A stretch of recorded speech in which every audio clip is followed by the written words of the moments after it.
salaatu ala nabi gi képp koo xam ne mi ngi koy def sunu borom tabaaraka wa taala dana ko jéggal ay bakkaaram dana ko defal wërsëg wu yaatu lool waaye bu yàlla dogaloon ba mu am njaboot goo xam ne dañoo tegewul ci yoon suñu borom dana ko dimbale ci njaboot gi ba teg leen ci yoonu njub muy salaatu ala nabi boo xam ne salaatu bu am solo la di salaatu ala nabi bu yéeme lool. asalaamaaleykum wa rahmatullah ñi ngi leen di nuyu te di leen ziyaara bu baax di fas yéene dellu siwaat ak yéen ci benn salaatu ala nabi boo xam ne ngëneel yi foo ko takk rek weesu na ko. efficacité bi moom waxaale wuñ ko ndax amul benn salaatu ala nabi boo xam ne jullit bi dana ko def lu dul ne sunu borom tabaaraka wa taala def ko koy nangul automatiquement. kon salaatu ala nabi lu am solo la. yow mi seetaan vidéo bi ñi ngi lay ñaan nga bind ci commentaire bi sallallahu ala muhammadin. yonent bi alayhi salaatu salaam dafa waxoon ni ku nay dëgg mooy ki nga xam ne mooy dégg aw turam te du julli ci moom. salaatu bi nag comme ni ñu leen ko waxee dinañ ko wax léegi ngeen dégg ko bind ko ngeen gis ko ngir mën koo jàpp bu baax a baax incha allah. ki koy def suñu borom subhanahu wa taala dana ko jéggal ay bakkaaram.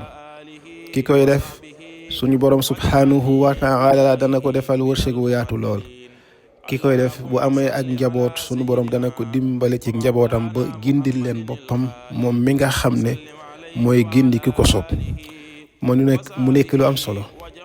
bismillah allahumma salli ala sayyidina muhammadin salatan taghfiru li biha zunubi wa tuwassi'u biha rizqi wa tahdi biha awlaadi wa ala alihi wa sahbihi wa sallim. loolu muy tekki mooy yow suñu borom subhanahu wa taala ñu ngi lay ñaan yal na nga julli ci yonante bi alayhi salaatu wa salaam. yal na nga defal ko xéewal defal ko mucc moom ak waa kiram ya ak saxaabaam yu tedd ya.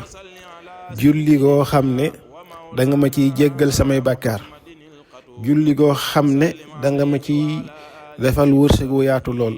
julli goo xam ne danga ma ciy gindil sama njaboot. allahu akbar.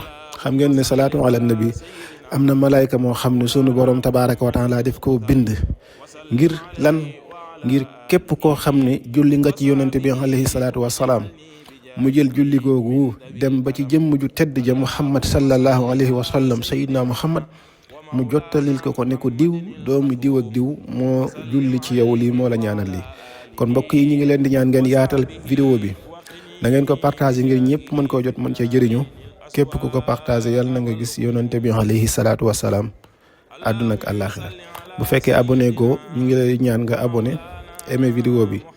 bu fekkee nag da ngaa yittewoo ay ñaan lu mel ni istixaara lu mel ni jaaru yi ñuy joxe mu aju ci wàllu wërsëg bayre ak protection wala nga yittewoo garabu kër gi nga xam ne li ko tax a jóg mooy faj gaaw a daanu définitivement na nga woote ci numéro yi nga xam ne moom ngeen di gis incha allah.